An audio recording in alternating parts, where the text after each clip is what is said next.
معاویہ کہتے ہیں باہزی کہ میں نے نبی صلی اللہ علیہ وسلم سے عرض کیا یا رسول اللہ صلی اللہ علیہ وسلم ہم اپنی عورتوں کے کس حصے میں آئیں اور کس حصے کو چھوڑیں. یعنی شوہر بیوی کے تعلق کی بات ہو رہی. یہ بھی ایک بہت آج کے دور کا ہر دور کا مسئلہ ہے لیکن آج کے دور میں اور بھی گمبھیر ہوتا چلا جا رہا ہے بہت سی چیزوں سے ایکسپوز ہونے کی وجہ سے. تو کیا جائز حد ہے اور کیا نہیں ہے فزیکل ریلیشن شپ کے لیے کس حصے کو استعمال کیا جا سکتا ہے کس کو نہیں یہ سوال. تو اس پر آپ صلی اللہ علیہ وسلم نے فرمایا تمہاری بیوی تمہارا کھیت ہے تم اپنے کھیت میں جہاں سے چاہو آؤ. جہاں سے چاہو آؤ کا مطلب کیا ہے کہ جہاں سے کلٹیویشن ہو سکتی یعنی کہ کھیت کے تعلق سے کیا بتایا نساؤکم حرث لکم فأتوا حرثکم انا شئتم. انا شئتم کا مطلب انا جو ہے ظرف زمان و مکان دونوں کے لیے آتا ہے کہ جانے کا کوئی خاص وقت مقرر نہیں کہ یہ دن ہے یا رات ہے ایسی کوئی پابندی شریعت نے نہیں رکھی. اور اسی طرح جب کھیت کہہ کے بیوی کو بتایا گیا تو اس میں اس کی یعنی کہ اس کی قدر و قیمت اور اس کی حفاظت اور اس کی سرسبزی اور خوشحالی اور وہ ساری چیزیں اپنی جگہ ہیں. پلس یہ بہت ہی حکمت کی بات ہے کہ کھیت میں کچھ اگ جب ہی سکتا ہے جب اس میں بیج ڈالا جائے. تو اب شوہر بیوی کے ساتھ کیسا تعلق قائم کرے کہ اولاد پیدا ہو سکے. وہ اورل سیکس سے تو نہیں ہو سکتا وہ اینل سیکس سے بھی نہیں ہو سکتا. obviously انڈرسٹوڈ ہے کہ انا کا مطلب یہاں کیا ہے.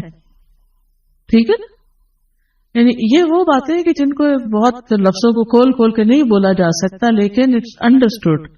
تو آپ نے کہا جہاں سے چاہو یعنی کوئی رکاوٹ نہیں ممانعت نہیں. اس کا یہ مطلب نہیں کہ ناجائز حدود فلان کے کہو کہ اس کی بھی ممانعت نہیں. البتہ جب تم کھاؤ تو اسے کھلاؤ یعنی کہ شوہر خود آؤٹنگ ڈائننگ کے لیے چلا جائے اور بیوی کو کہے کہ بس گھر میں ہی پکا لو اپنے لیے اور کھا لو خود صرف دوستوں کے ساتھ رہے. دس از ناٹ رائٹ. بیوی کو بھی لے کے جائیں اور ساس بھی بہو کو جانے دے. جب تم کھاؤ تو اسے بھی کھلاؤ جب پہناؤ تو اسے بھی پہناؤ کا مطلب یہ ہے کہ عید آئی ہے اپنے لیے سوٹ لے رہے ہو تو بیوی کو بھی کچھ لے کے دو. یہ ہے ایکوالٹی ایک طرح سے. تو اس کے چہرے پہ نہ مارو اسے گالیاں مت دو ابیوز نہیں کر سکتے. اور اسے قطع تعلقی اگر کرو یعنی ویسے تو نہ کرو لیکن اگر کرو تو گھر کی حد تک رکھو. کک آؤٹ نہیں کرو گھر سے باہر نہیں پھینکو گھر سے نہیں نکالو. کیونکہ بادشاہ اور کہتے ہیں نا فون پہ کہہ دیتے ہیں گھر چلی جاؤ ماں باپ کے میں تب گھر میں داخل ہوں گا آؤں گا ہی نہیں. یہ غلط ہے ایسے نہیں کرنا چاہیے. اور یہ کیسے مناسب یہ کیسے ہو سکتا ہے کہ تم اس کے ساتھ یہ سلوک کرو جبکہ تم ایک دوسرے کے پاس حلال طریقے سے آتے ہو. یعنی تمہارا ایک جائز تعلق ہے اور پھر تم اس تعلق کو اس طرح خراب کرو. تو بیوی کو مارنے سے متعلق جو قرآن اور حدیث کی روشنی میں جو حکم ہے وہ سامنے. پھر اسی طرح غلام کو مارنے کی ممانعت نوکر کو غلام کو اس کو بھی نہیں مارنا چاہیے.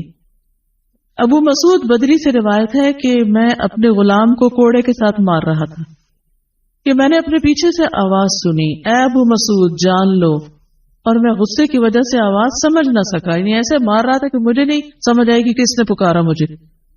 جب وہ میرے قریب ہوئے تو وہ رسول اللہ صلی اللہ علیہ وسلم تھے اور آپ فرما رہے تھے جان لو ابو مسعود جان لو ابو مسعود.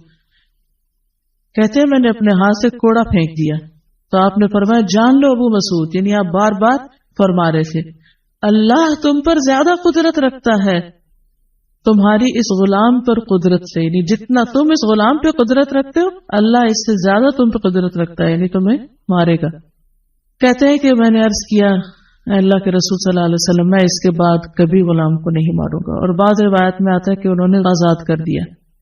ابو عمر زازان سے روایت ہے کہتے ہیں کہ ہم لوگ ابن عمر کے پاس تھے انہوں نے اپنے غلام کو بلایا جسے انہوں نے مارا تھا. انہوں نے اس کی پیٹھ کھول کر دیکھی کہا کیا تمہیں تکلیف ہو رہی ہے اس نے کہا نہیں. اس کے بعد ابن عمر نے غلام کو آزاد کر دیا اور ایک تنکا زمین سے اٹھایا اور کہا کہ مجھے اس کا اتنا بھی اجر نہیں ملے گا جتنا اس تنکے کا وزن ہے. میں نے کہا ابو عبد الرحمن آپ ایسے کیوں کہہ رہے ہیں؟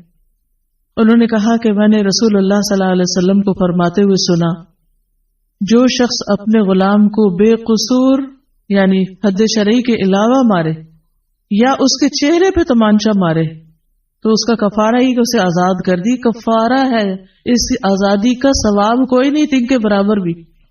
یعنی بعض کا تم سمجھتے ہیں بڑی نیکی کی لیکن اس میں تو چھوٹ بھی جائے تو وہ بھی بہت بڑی بات. صحابہ کرام جو تھے وہ خاص طور پر اس سے محتاط رہتے اور غلاموں سے درگزر کرتے تھے. ابو لیلہ کہتے ہیں کہ سلمان رضی اللہ عنہ نکلے، وہ اپنی سواری کو چارہ کھلاتے تھے تو وہ ہودے سے گرتا رہتا. ہودہ کیا کہتے ہیں؟ وہ چیز محمل باسکٹ کہہ لیں جس میں اس کا چارہ رکھ کے دیا جاتا. اس پر انہوں نے اپنے خادم سے کہا اگر مجھے قصاص کا خوف نہ ہوتا تو میں تمہاری پٹائی کرتا کہ تم نے ایسی چیز کیوں جانور کے آگے رکھی.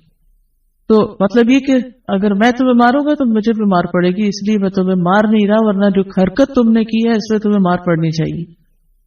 نماز پڑھنے والے غلام کو نہ مارنا. ابو امامہ سے روایت ہے کہ رسول اللہ صلی اللہ علیہ وسلم خیبر سے واپس آئے تو آپ کے پاس 2 غلام تھے. حضرت علی رضی اللہ عنہ نے کہا اے اللہ کے رسول صلی اللہ علیہ وسلم ہمیں بھی ایک غلام دے دیں. آپ نے فرمایا جو چاہتے ہو لے لو. انہوں نے کہا آپ میرے لیے پسند کریں. اس سے انداز ہوتا ہے نا کہ ریلیشن شپ داماد اور سسر کا کیسا.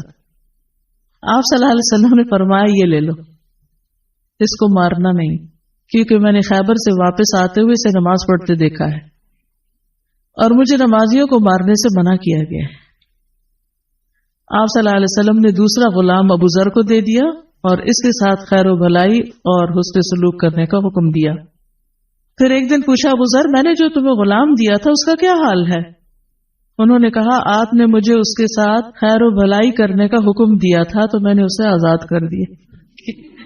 کہ میں وہ خیر و بھلائی کر نہیں سکوں گا تو بہتر ہے کہ میں